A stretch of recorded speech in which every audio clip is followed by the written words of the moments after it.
গাজায় গণহত্যার প্রতিবাদে যাবৎকালের অন্যতম বড় কর্মসূচি দেখল বিশ্ব, যেখান থেকে ফিলিস্তিনে গণহত্যা এবং ইসরায়েলি আগ্রাসন বন্ধের জোর দাবি জানানো হয়েছে। পাশাপাশি মুসলিম দেশগুলোকে ইসরায়েলের সাথে অর্থনৈতিক সম্পর্ক ছিন্ন করার আহ্বান জানানো হয় সমাবেশ থেকে। সব মত পথ মিলেছিল এক গন্তব্যে, এক ঠিকানায়, ঢাকার ঐতিহাসিক সোহরাওয়ার্দী উদ্যান।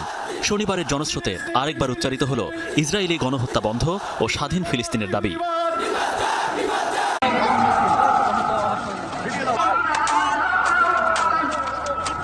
Free, free Palestine! Free, free Al-Aqsa!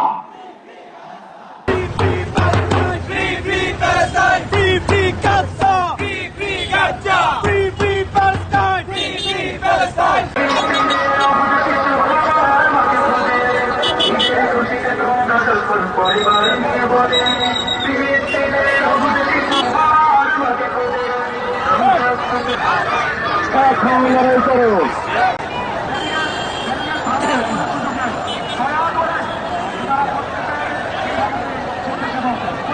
মাজলুম ফিলিস্তিনিদের স্বাধীনতা, তাদের অধিকার, গাজার মাজলুমদের বিরুদ্ধে জুলুম বন্ধের দাবিতে আমরা প্রত্যেকটা বাংলাদেশের মানুষ ধর্ম বর্ণ নির্বিশেষে আমরা প্রত্যেকে তাদের সাথে সংহতি প্রকাশ করছি।